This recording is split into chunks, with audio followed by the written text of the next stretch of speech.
Bismillahirrahmanirrahim. Assalamualaikum warahmatullahi wabarakatuh. Bertemu lagi dalam mata kuliah evaluasi dan penilaian pembelajaran kejuruan. Pada kesempatan kali ini kita akan mempelajari materi tentang kaidah atau aturan penulisan dalam tes tipe tertulis. Simak video ini sampai selesai karena di akhir video nanti ada tugas tagihan yang harus dikerjakan. Oke, macam-macam teknik evaluasi pembelajaran. Ini mengingatkan lagi seperti pertemuan kemarin bahwa evaluasi itu bisa dilakukan dengan tes dan non-tes. Kalau pakai non-tes itu ada yang pertama tertulis, kemudian lisan dan tindakan atau tes praktek, sebut saja seperti itu. Nah, kita nanti akan pelajari tentang kaidah penulisan tes tertulis. Mengingatkan lagi juga bahwa tes ini adalah bagian dalam kegiatan ruang lingkup yang lebih besar yang disebut dengan kegiatan evaluasi. Macam-macam tes tertulis, ya, itu ada tes uraian dan juga ada tes objektif. Jadi kecenderungannya tes tertulis yang biasa dipakai itu ada 1, 2, 3, 4, 5. Ada 5 jenis tes. Yang pertama tes uraian atau tes isai, orang biasa nyebutnya ini adalah tes isai. Ya, itu ada 2, tes isai bebas dan tes isai terbatas. Sedangkan tes objektif itu ada yang pertama tes benar salah, pernyataan benar atau salah. Jadi ada sebuah pernyataan, nanti Anda tinggal menuliskan ini benar atau salah. Yang kedua adalah tes objektif pilihan ganda. Kalau anak SMA atau SMK ujian nasional itu biasanya kan pakai tes pilihan ganda. Yang terakhir adalah tes menjodohkan. Jadi ada sebuah pernyataan, nanti ada isinya itu sudah ada. Jadi kita tinggal menjodohkan. Oh, pernyataan nomor 1 itu jawabannya ini. Jadi ada 10 soal, katakanlah ada 10 pernyataan, ada 10 jawaban yang disediakan. Nah, Anda tinggal menjodohkan saja. Tes tertulis. Tes tertulis merupakan salah satu jenis tes yang digunakan untuk mengukur kemajuan belajar peserta didik, tentunya di bidang kognitif atau pengetahuan. Setelah mereka mengikuti proses pembelajaran. Nah, ditinjau dari segi bentuknya ada 2 macam tes tertulis itu. Yang pertama adalah tes hasil belajar bentuk uraian atau biasa disebut dengan tes isai, dan yang kedua adalah tes hasil belajar bentuk objektif. Kita mulai dari tes uraian dulu. Karakteristik tes uraian atau subjektif tes bahasa Inggrisnya adalah pertanyaan atau perintah yang menghendaki jawaban berupa uraian atau paparan kalimat. Umumnya panjang, nggak singkat. Jadi Anda diharuskan menulis jawaban Anda dalam bentuk kalimat minimal atau paragraf. Jadi kan panjang itu. Kalau cuman isian singkat, tahun berapakah ditemukannya motor bensin? Oh, 1876 misalkan itu. Kedua, perintah menuntut kepada tester. Tester itu peserta ujian. Ya. Jadi saya garis bawah di sini, tester itu peserta ujian yang dites.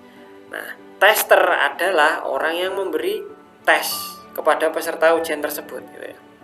Jadi perintah menuntut kepada tester untuk memberikan penjelasan atau komentar atau penafsiran atau membandingkan atau membedakan. Jadi bentuknya bisa berbagai macam, gitu ya, perintah. Tergantung nanti perintahnya apa.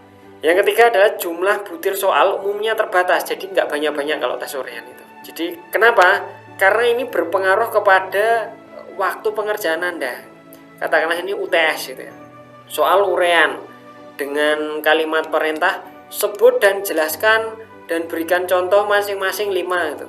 Kalau soal udah gabungan beberapa kalimat perintah itu biasanya soalnya tidak banyak-banyak. Minimal 5 soal, maksimal 10 soal gitu ya. Kalau tadi komplit ya. Sebutkan, jelaskan, masing-masing berikan contohnya 5 gitu. Kan nanti satu jawaban tester peserta ujian itu minimal satu jawaban itu menuliskan 1 paragraf minimal. Kalau kita buat banyak, itu nanti dibutuhkan waktu pengerjaan yang relatif cukup panjang. Rata-rata sebuah ujian itu memerlukan waktu 60 atau 90 atau 120 menit. Paling lama 2 jam. Nah, yang terakhir pada umumnya diawali dengan kata-kata yang seperti saya jelaskan tadi. Misalkan, jelaskan teori A, B, C, D. Mengapa? Terangkan, uraikan, bagaimana. Sebutkan masing-masing 5 contoh seperti itu. Nah, tes uraian itu sendiri digolongkan menjadi 2 macam. Apa itu? Tes uraian bebas atau terbuka, yaitu memungkinkan jawaban sepenuhnya diserahkan kepada tester atau peserta ujian.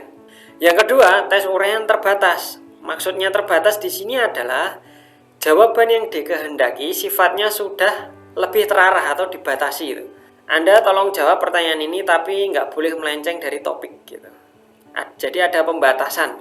Misalkan saya menyuruh Anda tulislah sebuah contoh tes soal uraian di mana tes tersebut ditujukan pada mata pelajaran atau kompetensi sistem motor bensin. Nah, seperti itu. Jadi Anda bikin soal yang berkaitan dengan motor bensin. Jangan soal yang berkaitan dengan katakanlah motor diesel atau berkaitan dengan sistem lampu kepala katakanlah. Itu harus sesuai dengan sistem motor bensin. Nah, itu pembatasan. Ada pembatasan dalam menjawab pertanyaan. Lanjut, kelebihan tes uraian. Jadi beberapa kelebihan tes uraian bisa saya sebutkan antara lain. Yang pertama adalah mudah dan cepat pembuatannya.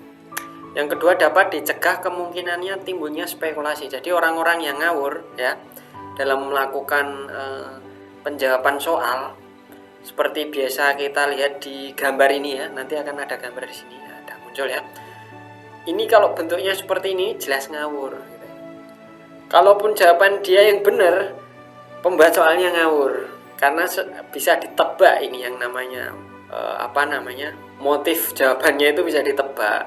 Jadi kalau pakai tes uraian nggak mungkin kejadian seperti ini. Tes uraian itu mengharuskan seseorang itu nulis dan pikiran orang satu dengan orang lainnya itu pasti berbeda. Jadi jawaban tes uraian selama saya menjadi guru atau menjadi dosen di beberapa tempat sampai detik ini itu jawaban uraian hampir bisa dipastikan kemiripan 100% itu jarang, kecuali ada kalau mereka benar-benar melakukan plagiarisme ya, atau yang namanya mencontek.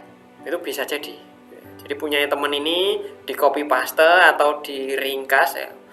Contoh soal meringkas itu pasti beda meskipun sumbernya sama gitu. Yang ketiga, keuntungan yang ketiga adalah tester akan dapat mengetahui seberapa jauh tingkat penguasaan tester atau peserta ujian dalam memahami materi yang ditanyakan. Jadi orang ini paragraf bisa dilihat dari kualitas tulisannya.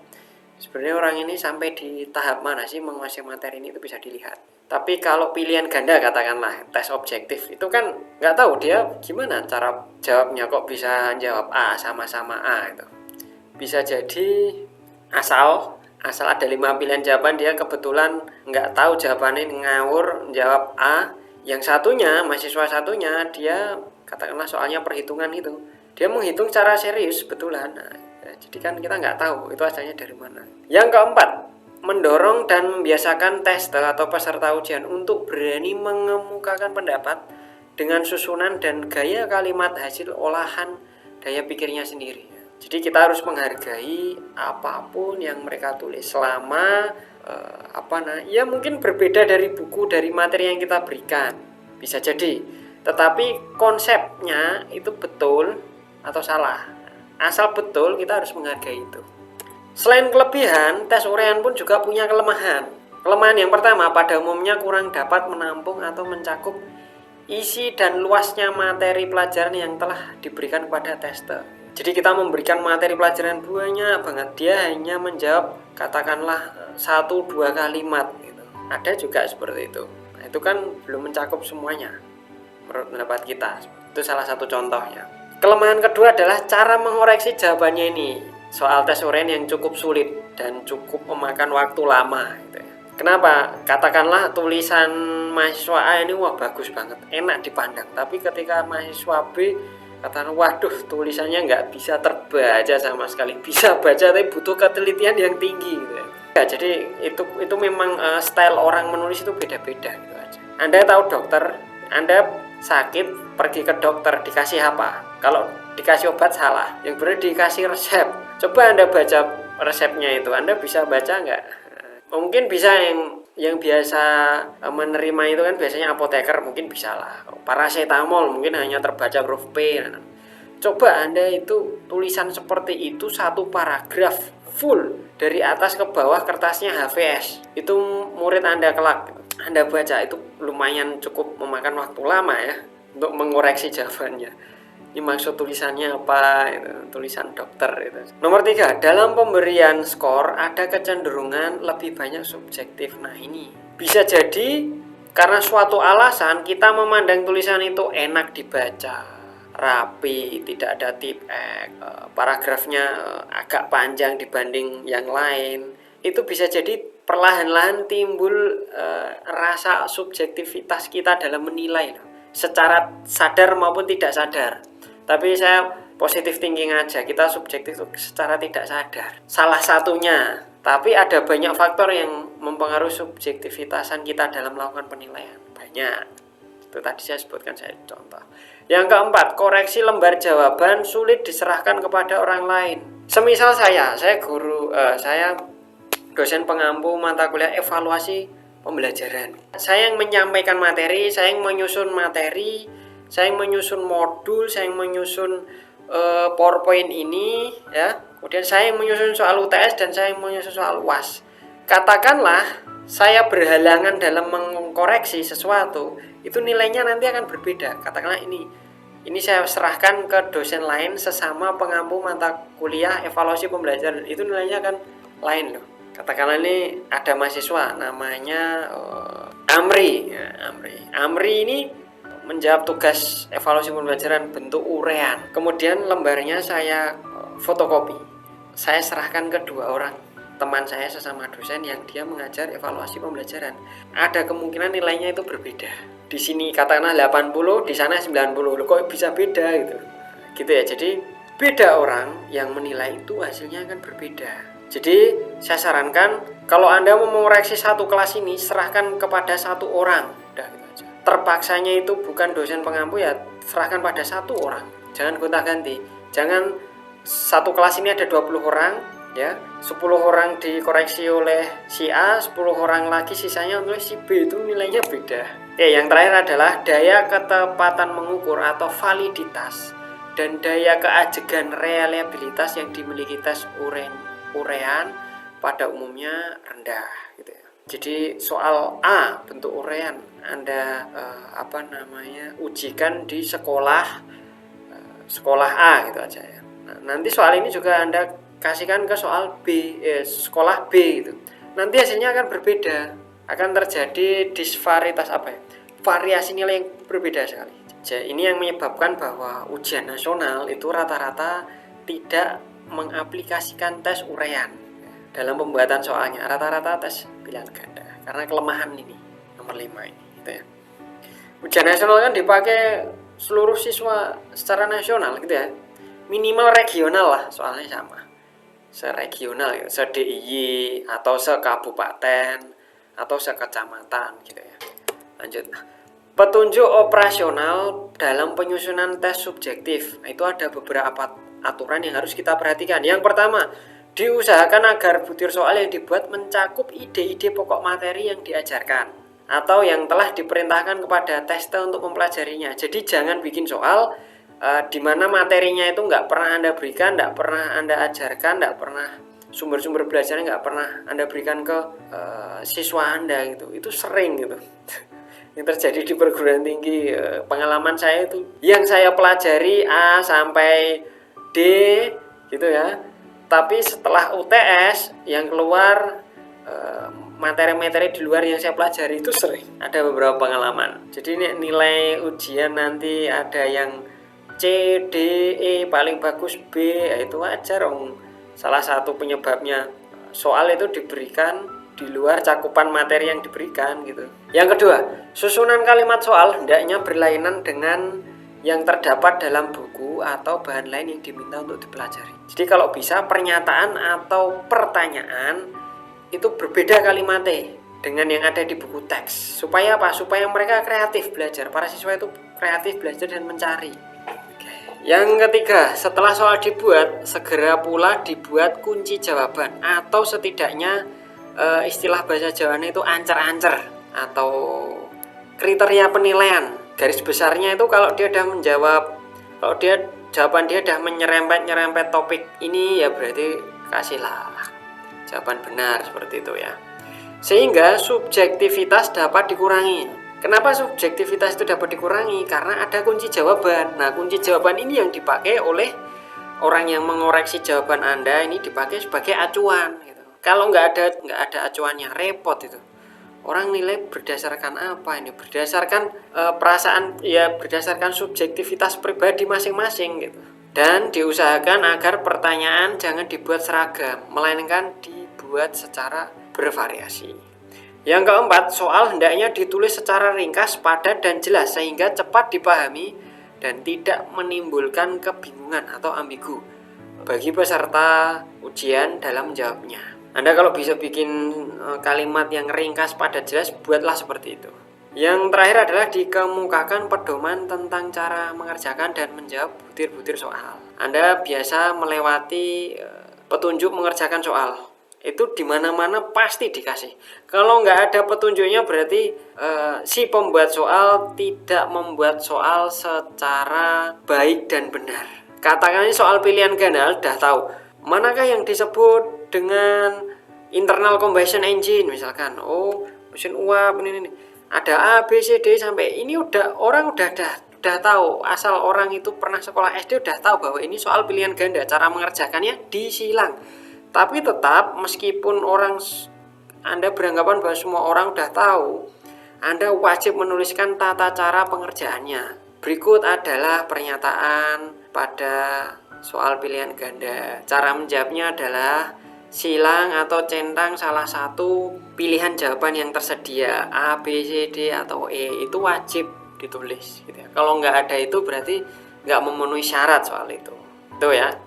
Katakanlah kalau soal uraian ya berarti Anda bilangnya gini kalimatnya. Jawablah soal dan pertanyaan di bawah ini dengan baik dan benar pada selembar kertas. Setelah selesai Anda diwajibkan mengumpulkan. Pengerjaan maksimal waktu adalah 90 menit. Nah, gitu udah termasuk petunjuk soal.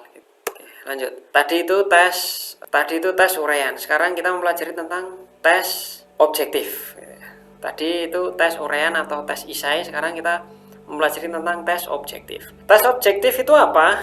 Biasa dikenal juga dengan istilah tes jawaban pendek. Tes yang memerlukan jawaban pendek atau short answer test. Bisa jadi bentuknya tes ya tidak atau yes or no test gitu ya. Atau tes model baru ini. Definisinya apa? Tes objektif itu salah satu jenis tes hasil belajar yang terdiri dari butir-butir soal atau item yang dapat dijawab oleh tester dengan jalan memilih salah satu di antara kemungkinan jawaban yang telah dipasangkan pada masing-masing items, atau mengisikan jawaban berupa kata-kata atau simbol tertentu pada tempat yang telah disediakan. Jadi intinya ada pertanyaan atau pernyataan, Anda disuruh milih kemungkinan jawaban. Nah, kemungkinan jawaban itu disediakan. Bisa jadi bentuknya seperti itu, atau bisa jadi bentuknya pilihan jawabannya tidak disediakan, tapi Anda jawab sendiri tapi dengan isian singkat. Nggak sampai satu paragraf, maksimal satu kalimat. Bentuk-bentuk tes objektif itu ada berbagai macam. Rata-rata biasanya yang umum digunakan dan familiar untuk kita ada 5. Nggak usah banyak-banyak, 5 aja. Yang pertama adalah tes benar salah atau true false test. Yang kedua adalah menjodohkan atau matching test. Yang ketiga melengkapi, completion test. Dan yang keempat adalah isian, fill in test, isian singkat tentunya ya. Yang terakhir dan yang paling populer digunakan untuk tes, mulai dari ujian nasional, UAS, UTS, bahkan tes CPNS pun memakai ini.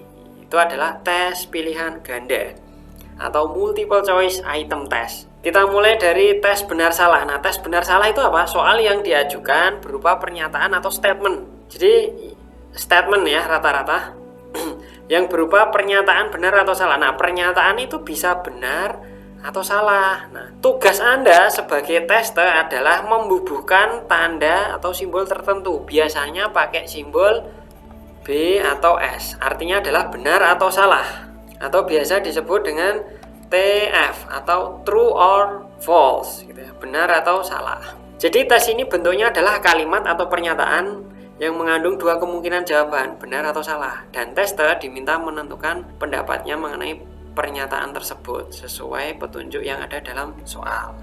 Nah, keunggulan tes benar salah. Yang pertama, pembuatannya jelas mudah karena tinggal membuat sebuah pernyataan dalam bentuk kalimat.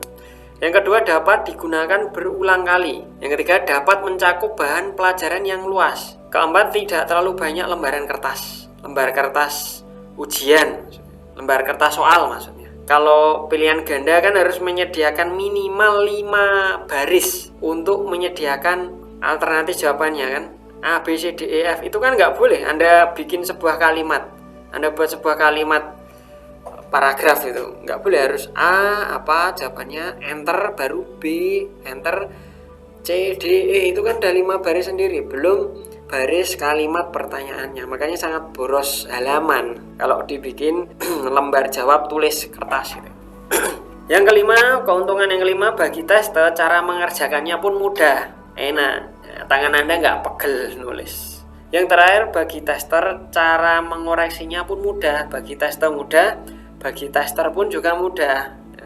Tinggal buka kunci jawaban O, B, S, cuman 2 alternatif jawaban, B atau S, benar atau salah, true or false. Selain keunggulan, ada juga kelemahan dari tes benar salah ini. Apa kelemahannya? Yang pertama, membuka peluang bagi tester untuk berspekulasi dalam memberikan jawaban. Karena cuma ada 2, ya B atau S. Kalau Anda nggak paham, ya paling ngitung kancing baju gitu ya. Nah, jawaban-jawaban singkat itu sering menimbulkan peluang spekulasi. Dia nggak mikir, kalaupun dia benar itu bukan dari hasil pemikiran kognitifnya, dari hasil nebak. Yang kedua, sifatnya terbatas, hanya mengungkapkan daya ingat dan pengenalan kembali. Nggak mungkin Anda kata perintah dalam tes true false atau benar salah ini jelaskan, sebutkan, itu nggak mungkin. Pasti pernyataan dan Anda diminta menilai ini benar atau salah. Nah, itu kan pasti nggak jauh-jauh dari ingatan atau C1 atau kemampuan kognitif mengingat gitu ya. C1 itu mengingat atau maksimal ya mengevaluasi lah, ini ada pernyataan gini, ini benar atau salah. Nah, yang ketiga, kelemahannya adalah pada umumnya reliabilitasnya rendah. Yang keempat, dapat terjadi bahwa butir soal jenis ini tidak dapat dijawab dengan 2 kemungkinan saja, benar atau salah ya, karena beberapa akibat. Nah, ini kan benar itu kalau di dunia digital elektronik itu benar itu bernilai 1, salah itu bernilai 0. Ini ilmu pasti, ilmu eksak ya. Kalau kuliah mata ujiannya eksak, ilmu pengetahuan alam katakanlah, misalkan elektronika dasar dan lain sebagainya. Tapi kalau ilmu sosial, nah, bisa jadi pernyataan Anda ini mengambang, floating. Ya dikatakan benar, nggak absolut benar, dikatakan salah juga masih ada beberapa yang bisa dibenarkan gitu. Maka buatlah pernyataan di mana itu memang benar-benar orang mudah menilainya itu benar atau salah gitu. Lanjut, petunjuk operasional penyusunan tes benar salah. Yang pertama, sebaiknya tuliskan B atau S ya, pilihan benar atau salah di depan pernyataan, jangan di belakangnya. Kenapa? Karena nanti akan salah. Bentuk kalimat pernyataan itu kan bisa pendek, bisa panjang. Tester atau peserta ujian itu disuruh memahami dulu, kamu itu sebenarnya atas pernyataan ini hanya disuruh menyebutkan B atau S dah gitu aja, menandai B atau S itu taruh di depan. Jadi supaya dia tahu, oh ini maksudnya disuruh menilai ini pernyataan benar atau salah gitu. Yang kedua, jumlah soal hendaknya berkisar antara 10 sampai 20 butir. Jadi minimal 10, maksimal 20. Kalau lebih dari 20 itu terlalu banyak. Nomor 3, jumlah soal yang benar sebaiknya sama atau seimbang dengan jumlah soal yang salah.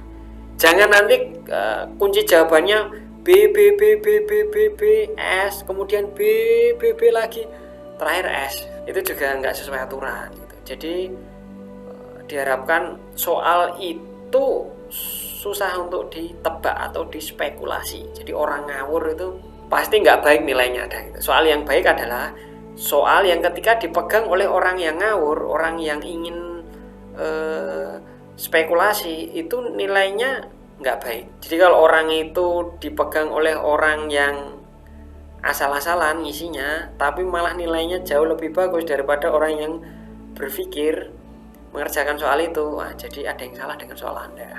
Oke, urutan soal yang jawabannya B dan S hendaknya jangan dibuat ajak, tapi buatlah selang-seling. Kadang B, kemudian nanti S satu kali, B satu lagi, S satu kali lagi. Nah, jadi ritmenya atau polanya itu sulit untuk diprediksi gitu ya. Nggak seperti gambar di sini. Nih kalau ini betul jawabannya, memang kunci jawabannya seperti itu. Jadi si pembuat soal tidak mengikuti kaidah penulisan soal yang baik dan benar. Kenapa? Karena ada pola nih. Kalau ini jawaban yang benar loh ya. Ada pola. Jadi orang itu bisa nebak jawabannya tanpa harus membaca soalnya. Itu yang bahaya. Yang kelima, butir soal yang jawabannya B sebaiknya tidak mempunyai corak yang berbeda dengan jawaban S. Jadi soal yang jawabannya B Anda bikin bold, tebal tulisannya, yang salah nggak Anda buat bold atau tebal. Nah itu nanti kalau dia tahu polanya siswa itu, nanti dia nggak akan peduli isi soal itu apa. Ketika soal itu tebal ya udah B, soal itu nggak tebal S. Biasakan semirip mungkin gitu ya. 6. Hindarilah pernyataan-pernyataan yang kalimatnya sama dengan yang ada di buku. Jadi di buku berbunyi adalah motor diesel adalah motor yang memiliki rasio kompresi di atas 1:15. Itu Anda copy paste, Anda jadikan soal, itu kurang baik. Kalau di buku bunyinya gitu, ya Anda ubahlah, katakanlah jadinya seperti ini. Disebut apakah motor pembakaran dalam dengan rasio kompresi di atas 1:15. Tuh kan kalimatnya berbeda kan, itu boleh, harus boleh. Jadi jangan plek persis pernyataan yang ada di buku, buatlah variasi gitu ya, tapi inti kalimatnya sama gitu. Kemudian hindari sejauh mungkin butir-butir soal yang jawabannya bersifat relatif atau ada kemungkinan jawaban B dan S. Jadi pernyataan itu ngambang gitu loh. Dibilang benar ya nggak terlalu benar, dibilang salah ya masih ada sisi benarnya gitu. Itu mending nggak usah dipakai aja di pernyataan itu. Lanjut. Nah tadi itu tes benar salah. Sekarang ada juga tes objektif berbentuk tes menjodohkan atau matching test. Ciri-ciri tes menjodohkan adalah yang pertama, tes terdiri dari satu seri pertanyaan dan satu seri jawaban. Tugas tester atau peserta ujian adalah mencari dan menempatkan jawaban-jawaban yang tersedia sehingga sesuai atau cocok dengan pasangannya. Jadi nanti antara pernyataan atau pertanyaan itu berjodoh, itu matching test. Tes menjodohkan punya beberapa kelebihan. Yang pertama, pembuatannya mudah. Yang kedua, dapat dinilai dengan mudah, cepat, dan objektif. Ganti korektor jawaban ujian boleh-boleh saja asal ada kuncinya. Dan orang yang mengoreksi asal dia lihat kunci jawaban pasti nilainya objektif gitu ya, nggak mungkin berbeda. Yang ketiga, apabila tes ini dibuat dengan baik, maka faktor menebak praktis itu ya, ngitung kancing baju itu salah satu contohnya, dapat dihilangkan. Yang terakhir, tes ini sangat berguna untuk menilai berbagai hal, misal antara problem dan penyelesaiannya, sebab dan akibatnya, istilah dan definisinya, singkatan dan kata-kata lengkapnya.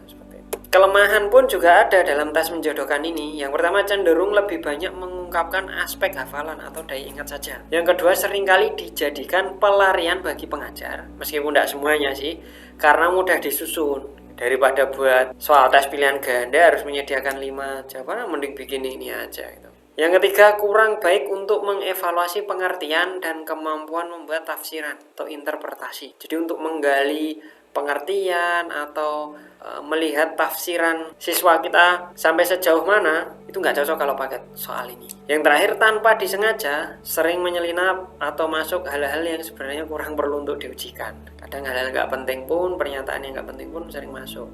Petunjuk operasional penyusunan tes menjodohkan. Jadi aturan dalam pembuatan tes menjodohkan, yang pertama, jumlahnya tidak kurang dari 10 dan jangan lebih dari 15 butir soal. Yang kedua, pada tiap kelompok item hendaknya ditambahkan 20% kemungkinan jawaban. Jadi alternatif jawaban. Ini ada 10 pernyataan atau pertanyaan. Anda buat pasangannya itu juga nggak 10 ya, ditambah dengan 20%. Nah, kalau pernyataannya 10, jodohnya 10 itu tambah alternatif jodoh sebanyak 20. Buat apa? Buat pengecoh, buat pembingung. Jadi si penjawab soal nanti akan sedikit berpikir lebih keras lagi ya, karena ada tambahan 20% itu. Kalau jodohnya 10 ya tambah 20%, jadinya ada 12 alternatif jodoh yang bisa dipilih. Kenapa harus ada 20? Karena andai kata 10 soal, Anda sudah berhasil menjawab 8 soal, kan tinggal 2 pernyataan dan 2 alternatif jodoh. Nah, ini kan tinggal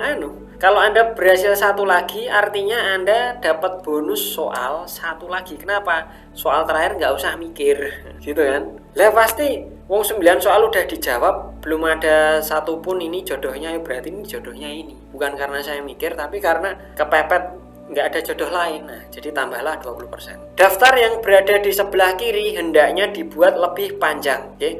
Di sebelah kiri itu pernyataan. Jadi kalau lebih panjang yang kiri berarti pernyataan. Yang sebelah kanan A, B, C, D, E, F, G 12 pilihan pertanyaan itu tadi, jika Anda ada 10 soal itu tadi, taruh di sebelah kanan. Nah, diatur sedemikian rupa sehingga soal dan jawaban berada dalam 1 lembar kertas.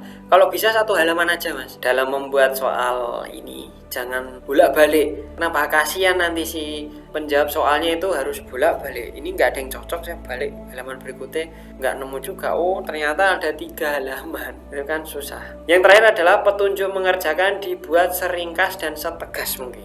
Oke, itu tadi tes menjodohkan. Sekarang ada juga tes isian atau fill in, tapi singkat, nggak uraian 1 paragraf gitu ya. Tes bentuk ini biasanya berbentuk cerita atau karangan. Kata-kata penting dalam cerita atau karangan beberapa diantaranya dikosongkan atau tidak dinyatakan. Jadi ada sebuah kalimat, tapi kalimat ini kurang 1 atau 2 kata. Kekurangan 1 atau 2 kata itu diganti dengan huruf titik. Nah, bagian itulah yang diisi oleh tester atau peserta ujian. Gitu ya. Kelebihan tes isian, masalah yang diujikan tertuang secara keseluruhan dalam konteksnya. 2 butir-butir item tes ini berguna sekali untuk mengungkapkan pengetahuan peserta ujian secara bulat, secara menyeluruh mengenai satu bidang masalah. Yang terakhir, cara penyusunan itemnya mudah. Kelemahannya sekarang, yang pertama cenderung lebih banyak mengungkapkan aspek pengetahuan dan pengenalan saja di C1 atau C2 lah aplikasi. Kedua, umumnya banyak memakan tempat karena berbentuk rangkaian cerita, jadi boros soal, boros kertas ujian, boros soal ujian gitu ya. Yang ketiga, sifatnya kurang komprehensif sebab hanya mengungkapkan sebagian bahan saja. Yang terakhir, terbuka peluang bagi tester untuk bermain tebak-tebakan. Jadi tadi ya tebak-tebakan tapi lebih ke arah ngawur, itu bisa jadi. Petunjuk operasional dalam penyusunan tes isian. Yang pertama, agar dapat digunakan secara efektif, jawaban ditulis pada lembar terpisah. Supaya apa? Supaya mengoreksinya mudah. Kalau bentuknya tes isian gitu, bentuk kalimatnya kan titik-titiknya nggak harus selalu di depan, nggak harus selalu di tengah, nggak harus selalu di akhir. Bisa di mana saja kan titik-titik itu. Nah, Anda kalau bisa peserta ujian itu Anda suruh ngerjakan di jawaban nomor 1 apa, jawaban nomor 2 supaya koreksinya mudah. Yang kedua, cerita hendaknya disusun secara ringkas dan padat untuk menghemat kertas dan waktu penyusunannya. Yang ketiga, diusahakan selain mengungkapkan aspek pengetahuan juga mengungkap taraf kompetensi lain yang lebih mendalam. Ini nggak cuma ingatan, tapi juga kadang sampai ke evaluasi, sampai ke C5 lah minimal. Kalau ke C6 dalam taksonomi belum yang baru, saya kira kok kurang mendukung jenis soal ini. Mungkin yang mendukung kalau sampai C6 sampai ke tingkat kreativitas siswa itu di soal tes isai bebas ya. Isai bebas itu baru bisa. Yang terakhir, jika memungkinkan, soal dapat dituangkan dalam bentuk gambar, peta, grafik, dan lain sebagainya. Selanjutnya, tes melengkapi. Tes objektif yang mempunyai ciri-ciri. Yang pertama, terdiri atas susunan kalimat yang bagian-bagiannya sudah dihilangkan atau dihapuskan. Bagian-bagian dihilangkan diganti dengan titik-titik. Titik-titik harus diisi atau dilengkapi atau disempurnakan oleh tester atau peserta ujian dengan jawaban yang telah dihilangkan oleh tester. Jadi ada sebuah kalimat ini, komplit tadinya kalimat itu.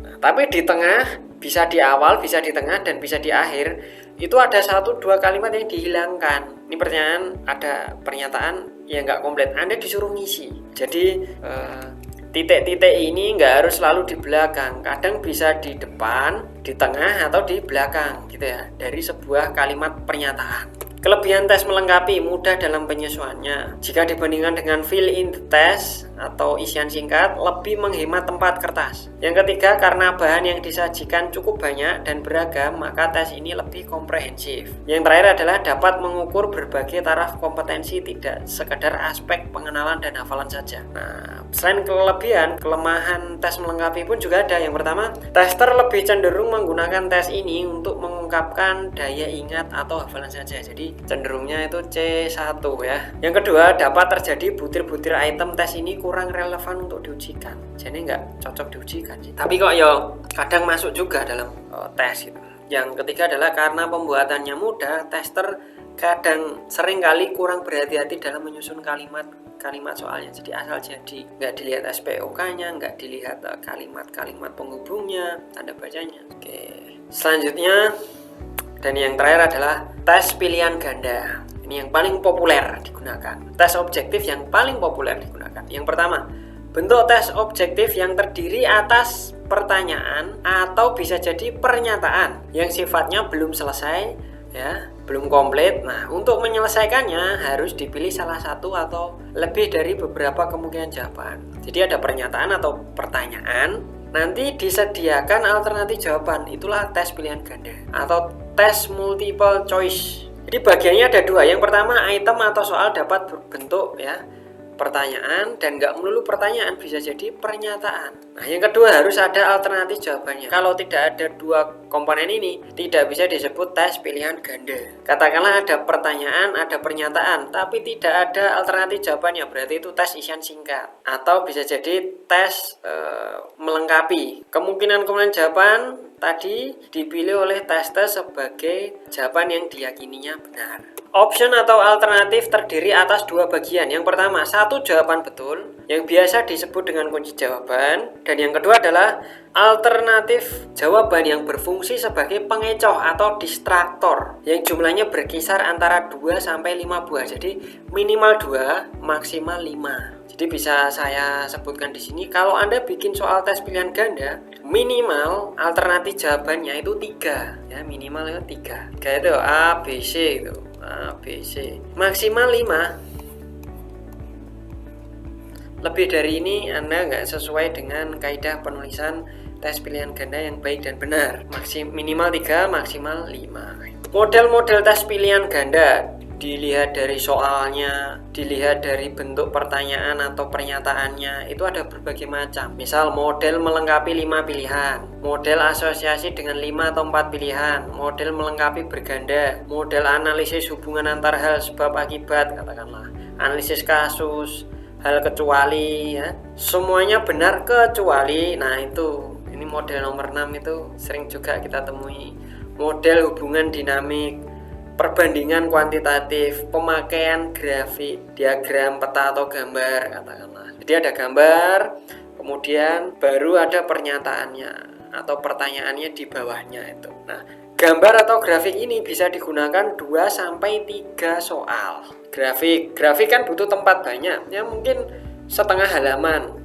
Grafik atau petanya agak rumit gitu ya. Kemudian, nah supaya nggak boros, maka gambar grafik ini bisa kita buat 3 pertanyaan di bawahnya. Nah, itu bisa jadi. Contoh soal berbentuk pertanyaan, misalkan di komponen manakah bahan bakar pada motor bensin dikabutkan? Mengkabut itu apa? Dikabutkan itu bentuk zat cair diubah menjadi butiran-butiran kecil yang sangat lembut itu dikabutkan. Di mana? Yang pilihan pertama, apakah di tangki bahan bakar, apakah di ruang bakar, di filter udara, di intake manifold, atau di karburator. Ini kalau Anda kurang jeli, bisa jadi Anda jawab di ruang bakar atau di intake manifold, padahal jawabannya adalah di karburator. Untuk motor bensin tipe konvensional masih memakai karburator. Contoh soal berbentuk pernyataan lagi. Ya, jadi ini adalah sebuah pernyataan tapi nggak komplit. Tugas Anda adalah melengkapi pernyataan ini sehingga benar. Ya, dilengkapi supaya benar. Tipe motor jenis internal combustion engine atau motor pembakaran dalam mampu melakukan pembakaran dengan tanpa bantuan busi percik. Disebut motor apa? Bensin atau uap atau turbin atau diesel atau listrik atau motor listrik brushless. Jadi ini untuk melengkapi ini supaya benar Anda pilih mana. Jawabannya adalah D. Kalau menjawab mesin uap itu bukan internal combustion engine, itu external combustion engine. Kenapa enggak bensin? Bensin itu butuh busi percik biar terbakar. Oke. Nah, berikut adalah contoh soal dengan kualitas kualitas yang kurang baik. Kenapa? Karena kualitas daya kecohnya jelek. Daya kecoh itu alternatif jawaban ya. Semisal soal itu berbunyi seperti ini. Siapakah tokoh penemu motor bakar 4 langkah yang pertama kali di tahun 1876? Coba. Kalau Anda lihat pilihan jawabannya, yang pertama Insinyur Soekarno, terus B.J. Habibie, Soeharto, terakhir Gajah Mada, Menteri Majapahit di Kerajaan Majapahit. Anda pasti akan tanpa mikir pun jawab ini, Nicholas Augusto Otto. Meskipun Anda nggak kenal Nicholas Augusto Otto itu siapa. Ya, kenapa? Karena kualitas distraktor atau alternatif jawaban yang lain itu tidak cukup melakukan pengecohan terhadap teste atau peserta ujian. Ya jelas saja Insinyur Soekarno itu tokoh proklamator Republik Indonesia, ngapain diikutkan sebagai penemu? Gak mungkin ya. B.J. Habibie itu juga mantan presiden RI, Soeharto pun juga presiden kedua RI. Gajah Mada apalagi dia hidup di zaman kerajaan Majapahit ya kan. Nah, ini soal seperti ini itu sudah memenuhi syarat sebetulnya, cuman kualitasnya jelek. Kenapa? Karena distraktornya tidak cukup berfungsi. Anda kalau mau menyandingkan Nicholas Augusto Otto ya dengan nama-nama yang sebanding, misalkan Rudolf Diesel, Karl Benz, penemu Daimler itu ya, atau tokoh Daimler sendiri Anda ajukan gitu ya. Jadi tokoh yang kira-kira namanya asing dan itu berasal dari Eropa, itu Anda masukkan di sini gitu. Tapi kalau nama-nama seperti Gajah Mada, Soeharto, B.J. Habibie ini jelas katakanlah nggak mungkin banget kalau jawabannya itu loh, karena bedanya beda gitu. Oke, lanjut. Ini pun juga begitu. Kualitas soal pilihan ganda. Ini bukan di bidang otomotif, tapi ini seperti soal SD, soal ujian SD pilihan ganda. Jadi ini sudah memenuhi kriteria penulisan minimum, tapi kualitasnya pun juga kurang baik. Kenapa? Cek kunci jawaban. Apakah Anda sudah memeriksa kunci jawabannya dengan baik dan benar? Karena sebagian orang dengan nilai yang bagus dalam ujian itu menjawab salah pernyataan ini. Justru para siswa dengan nilai yang kurang bagus lebih banyak menjawab jawaban yang benar. Nah itu loh, ini jadi masalah. Jadi siswa yang biasa menjawab pertanyaan dengan benar malah salah dalam mengerjakan soal ini. Tapi anak-anak yang sering salah mengerjakan soal dan nilainya jelek itu malah benar mengerjakan soal ini. Kenapa? Bisa jadi kunci jawaban Anda salah. Oke, ini kasus yang pernah terjadi. Bentuknya seperti ini soalnya. Di manakah sebaiknya kita menempatkan pot tanaman bunga mawar agar subur dan tumbuh baik? Yang pertama, di kamar tidur. Jelas nggak mungkin ya. Di ruang tamu, ya mungkin saja itu buat hiasan. Cuman kalau ditaruh di situ terus-terusan ya nggak subur. Kenapa? Nggak dapat cahaya. Di kamar mandi, sebagian siswa yang nilainya bagus menjawab di sini, menjawab ini ya. Kemudian sebagian siswa pun juga menjawab di halaman depan. Kalau di gudang nggak ada yang jawab. Kenapa bisa ada yang jawab di kamar mandi? Katakanlah jawabannya lebih banyak ini daripada ini. Kita lihat dulu latar belakang siswa SD itu seperti apa, rumahnya seperti apa. Kayak seperti saya dulu, dimana waktu saya SD dulu rumah orang tua saya itu nggak begitu bagus lah, nggak kayak kamar mandi di hotel itu ya. Terutama di bagian kamar mandinya. Jadi dulu saya sewaktu kecil itu kamar mandi orang tua saya itu hanya disekat dengan yang namanya seng. Anda tahu seng ya? Seng triplek gitu. Terus atasnya itu nggak beratap, nggak ada atap karena rumah saya dulu di desa gitu ya. Nah, saya melihat ya di sebelah kamar mandi itu sampingnya itu memang dapur. Nah, sering saya lihat ibu saya itu naruh laos, beli laos sekilo dari pasar tapi hanya dipakai dikit-dikit. Nah, sisanya beliau taruh di pojokan kamar mandi dan itu tumbuh subur. Kenapa? Karena di kamar mandi itu memang kalau air kan nggak usah disiram, asal ada orang mandi di situ, sekelilingnya kan basah dan lembab kan. Nah, akar dari tanaman laos atau lengkuas itu menyerap air dari situ, dan ditambah lagi bahwa tidak ada atap yang menaungi kamar mandi kami. Nah, jadinya tanaman lengkuas itu tumbuh subur di dalam kamar mandi. Itu pengalaman saya. Nah, saya berpikir kalau bunga mawar ditaruh di situ yang sama-sama tanaman seperti lengkuas bisa seger juga dong daripada harus ditaruh di halaman depan. Iya, kalau ada yang nyirami di halaman depan. Kalau nanti dimakan kambing tetangga, nih tak jadi tambah subur nggak? Karena zaman dulu waktu tahun berapa itu ya? Tahun 98, tahun 2000-an awal. Itu banyak tetangga saya itu punya kambing gitu ya. Sok sering lepas liar gitu loh. Dia makan tanaman milik tetangga, udah biasa. Aman di kamar mandi ya gitu. Kebetulan di daerah saya itu rata-rata bentuk rumahnya itu seperti itu, termasuk konstruksi kamar mandinya. Jadi anak-anak seumuran SD jawab ini jawabannya itu ya nggak bisa disalahkan itu. Meski yang dimaksud oleh si pembuat soal kuncinya adalah di halaman depan yang terkena sinar matahari gitu ya. Kalau kasusnya seperti ini, periksa lagi kunci jawaban Anda. Ini mau Anda hilangkan, kalau maksud Anda kunci jawabannya ini ya poin C ini Anda hilangkan ya. Oke, sekarang tugas. Jadi pertemuan kali ini ditutup dengan mengerjakan tugas. Buatlah masing-masing 2 contoh soal beserta kunci jawabannya dari soal tes dengan beberapa bentuk soal. Ya, ini yang pertama soal tes isai bebas, kedua soal tes isai terbatas, 3 soal tes benar salah, yang keempat soal tes pilihan ganda dengan 5 alternatif jawaban, dan yang terakhir soal tes menjodohkan dua pasang ya. Tes soal tersebut harus ada kaitannya dengan materi kejuruan teknik otomotif gitu ya. Selamat mengerjakan. Oke, seperti itu pertemuan kali ini yang bisa saya sampaikan. Semoga bermanfaat. Kalau ada pertanyaan silahkan ketik di kolom komentar. Selamat mengerjakan, selamat belajar, tetap sehat. Akhir kata, wassalamualaikum warahmatullahi wabarakatuh. Terima kasih.